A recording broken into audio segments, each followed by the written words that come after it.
Hello and welcome to Killing Time. This is the show that searches for entertainment that does not suck. My name is Ayaz Akhtar, and with me as always is my co-host. If you ask him for a favor, he usually says no prob. Realized at a young age that boy spelled backwards was job. If you play him in tennis, beware his mighty lob.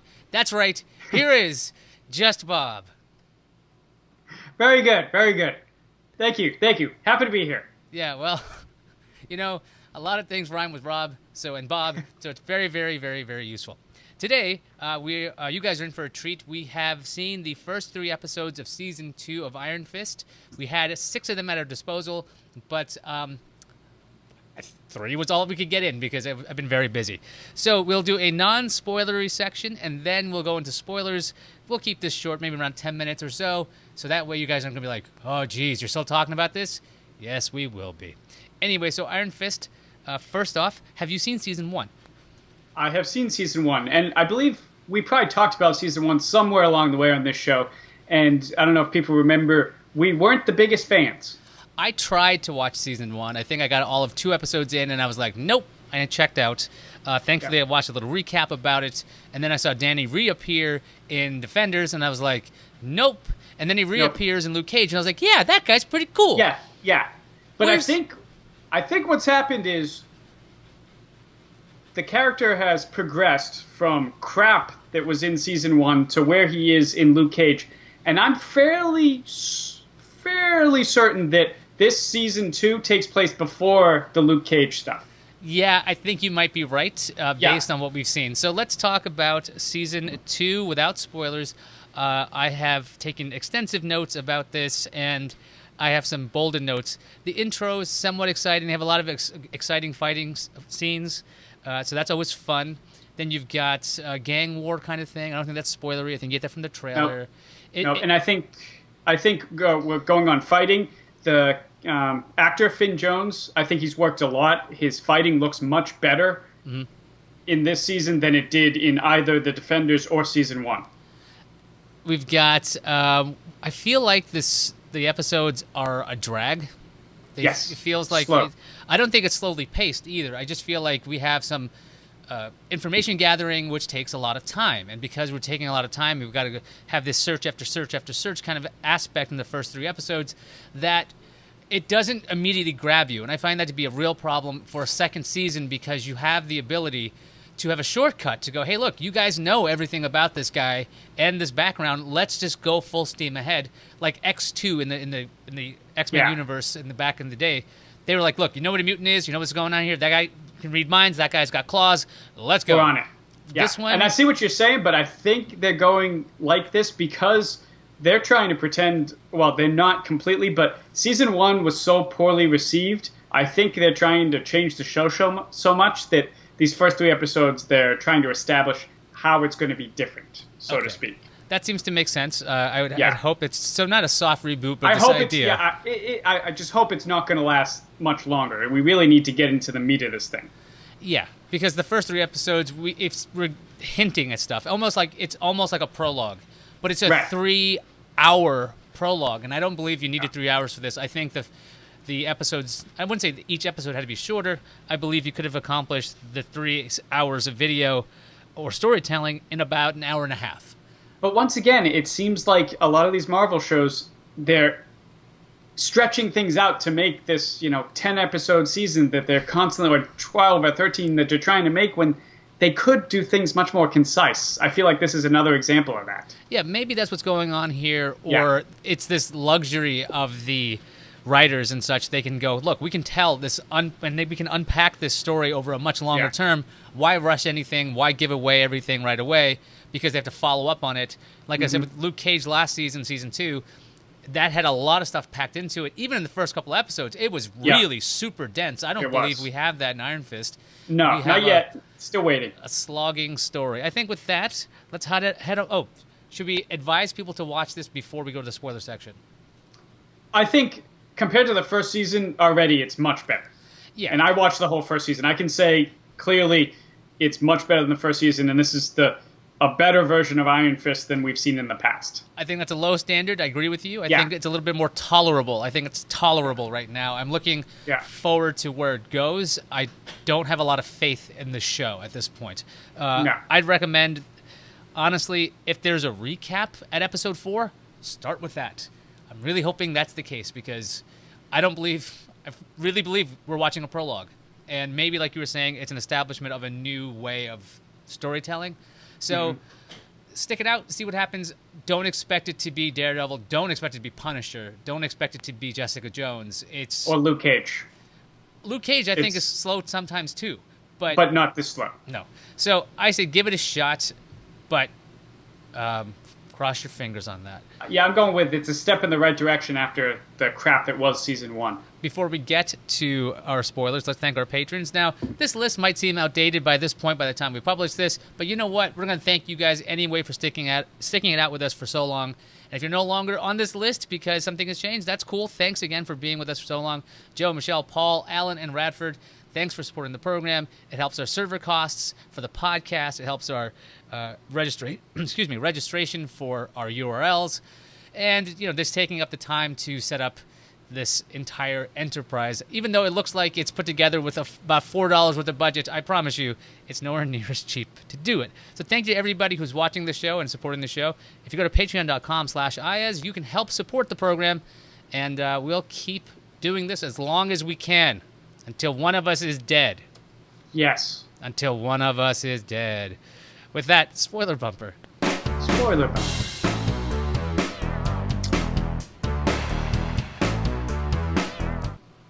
Okay. My first question to you is a spoiler. People already know this. There's already been news about it. Alice Eve is a certain villain that we've seen before in the comics. Yes. What do you think of that character and her playing it? Okay, from what I've seen of Alice Eve in this program, she's playing essentially two characters. When they said Mary, and I was like, she's too big a name actress to be just nobody.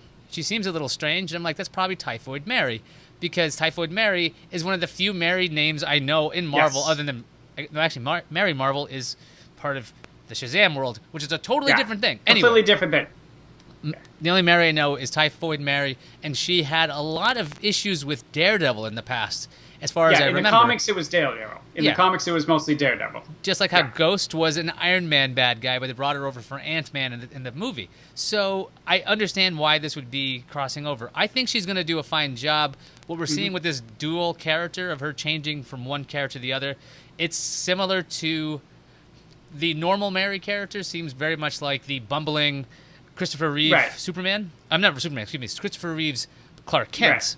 Right. And but the issue here is, in some iterations in the comic book, she was schizophrenic, bipolar, and multiple personalities. That was her big deal, and I think that's what they're going for here, but I'm not entirely sure. Yeah, it definitely... They're hinting at it. Now, maybe we'll see more because episode 3 of season 2 ends with essentially Walker in charge. Walker's the other name, Mary Walker. Yeah. So she seems to be very clearly different. She has the two different eye colors. We've got the ponytail, which is a nice, very obvious thing for us to see, to go, okay, that's somebody different.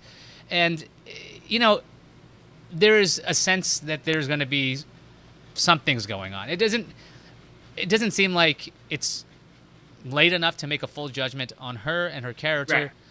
But so far, I like the innocent act versus the Walker act, the controlled version. The thing that bugs me about this show is that I think it's needlessly gritty. Right? There's a lot of swearing in this show. Not that I'm against swearing, or sex scenes and these kinds of things, but Jessica Jones has a lot of that, and that seems to as I hit my mic, that seems to fit her world a lot because she's kind of this out of control character at times, and that's kind of a part of that.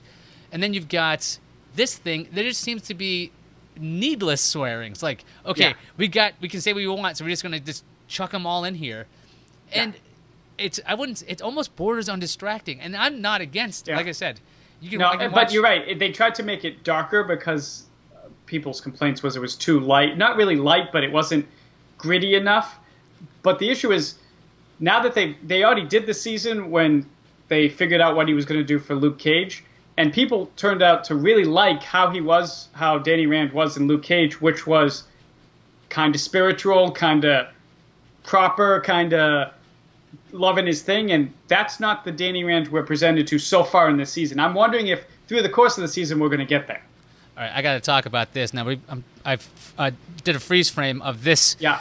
This Iron Fist battle. Now this is the show I want to watch. Yes. Okay. Now this is the thing that's driving me crazy. There. Now one of my problems with the whole MCU or the TV universe is that we just saw Infinity War, one of the biggest stories possibly told, and then you had Ant-Man, which also was a street level kind of thing, but still a pretty big story. Then we got a guy trying to take care of Chinatown, which is a small, tiny bit of New York City. Right. Which is okay. I get it. He's got to protect the city. There's going to be a gang war. Because Daredevil told them to. There's always a gang war. It's like, guys, all right, look, all right, whatever. Well, what I find funny is, we've all been to New York City. So between all these shows, everybody just has one little neighborhood. Okay, you take Hell's Kitchen. Oh, I got Harlem. Oh, I got downtown. What? Give me a break. I mean, right now, but there's, what, from their geography, they are far enough apart. I mean, Harlem and the Upper West Side. The Upper West Side is where you got Jessica Jones, and then if you go south of that, you got Daredevil, and then south of that, you're like, what am I doing here? So then you go further east. When you go to the east, that's where you get Chinatown. I can't wait for the Devils of Little Italy, which is right next to Chinatown. So I can't wait till they have a crossover where it's Iron Fist and, I don't know, Steel Foot. But, okay, so back to this flashback scene of this fight. I don't know how much of it's in the trailer. I'm going to hit play. This thing is so massively interesting. Oh, it's awesome. And then they move forward with this whole Davos character, and we're seeing how different they are. And just, I really feel like they could have just done the flashback as the first episode. You'd be like, okay, what am I watching? Wait, he's putting on the mask. That's cool. That's the show I want to watch. Just everybody. No, but it looks like, just to keep you watching, they're going to slowly give you that. Well, they did. First 3 episodes slowly gave you that story. That little bit. That is truly the best part of the first 3 episodes, is that we get this insight into the training. We see the fights between Davos and Danny. You get more of their relationship based on that. You could just, even if, like, I haven't seen not all of it, I've not seen the entire season 1. It definitely grounds their relationship in something very, very important. They have a connection. Oh, yeah. A great connection. Time. And that really is a great kind of bond, and it's going to make for a good story. Like I said before, I find it gritty. We're doing a gang war again. It's not very gripping. The first episode doesn't pull you in. And I'm like, why is this not working? I feel like some of the characters are super underdeveloped. They don't, like, Danny's still kind of, he's really kind, but also stupid at times, where he signs away the shares to Joy. It's like... Yeah, without even having a lawyer check. At this point, he shouldn't be that naive. Yeah, or he'd be I mean, I get the gesture. If he only owned 49%, but by him signing it, he's completely taken over the situation, and I find that very frustrating. When the amount of times that the glowy hand shows up and how convenient it is that nobody shoots at him, it's like, just throw a gun at him. You don't even have to. You got this stuff. You've got. I feel like so far, Colleen is very underutilized. Yeah, she even gets. She's pretty much his side piece at this point. Sidekick. Well, Well, she's the main piece. Well, the main piece. Yeah, sidekick. that's why she's not the. Okay, so I'm looking at my notes. I've got. There's one more note I want to say. This thing is just. It's not. I don't know if it's because of the Marvel Universe, the greater stuff we've seen. I don't know if it's because the scale is so small on this. But when it's just a guy in a sweatshirt with a mask pulled over his face like this, it's just kind of dull. And it's just these small fights. Small fights. And if I have to watch another freaking negotiation between gangs, I'm going to lose it. I'm just it's like, okay, I offer you this in respect. Oh, I hope your son is a masculine one. It's like, okay, look, we've seen it. Yeah. Can we do something new? Yeah. Please. But what did they do differently in Luke Cage that made it so much better to you? They had the characters were a lot more developed in the course of even the first 3 episodes. You have some growth. Luke has changed from season 2 a bit. From season 1. But I'm saying the scope is still extremely small, and you didn't mind it there. True, but Luke is kind of on an ascent. Actually, the scale's a little bit larger since he's connected because of that app. What is it called? Okay. Yeah, I don't know. Where's Luke? Yeah, but effectively because he's now connected to everywhere, it makes it a little bit bigger. So he's okay, not just I gotcha. He's not just some dude. He's a celebrity, and because of that, he's also trying to avoid trouble. So it's a little bit, while it is still in a small scope, he's actually a bigger character than. I also have an issue.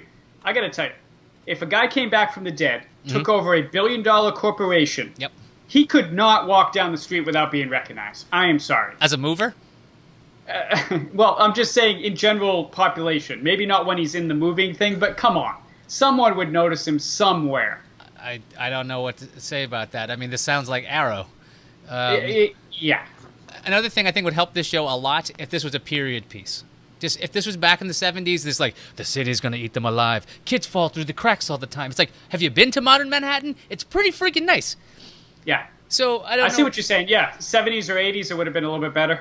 Yeah, I mean, that's where this is originally from, and it makes sense that, Hell's Kitchen is dangerous, and Harlem is really messed up or run down, or you have Chinatown being dangerous.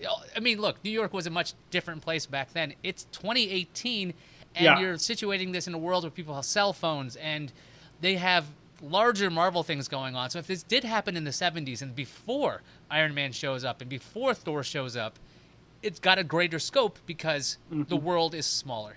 Now the world they'd be more important. There wouldn't be this whole, world is going to end thing. Who gives a shit what happens in Harlem? Yeah, they're like, look, this is our world because this impacts all of us all the time. We can't just up and go. I gotcha. So anyway, I don't think it sucks. I don't know if we want it to be better, and I'm hoping it gets better. But I can't say it's awesome at this point. But I am going to keep watching. It very much feels like reading a comic book. Like you read the summer crossover, you're like, oh wow, there's Wolverine hanging out with Spider-Man, neat. And then you open up back and like, all right, it's dark and it's gritty, it's raining, and there's gum on my shoe. You're like, okay, well it's the right tone, is exactly what it is, but it's like it's such a different world, and I get that they're connected. But if there's something about being able to pick up a book and go, oh, this is different, versus the big summer crossover. So I'm gonna keep watching it. Hopefully it gets better, and I think it will. And then soon we'll have, I think in a couple of weeks, we'll have a review of Daredevil season 3.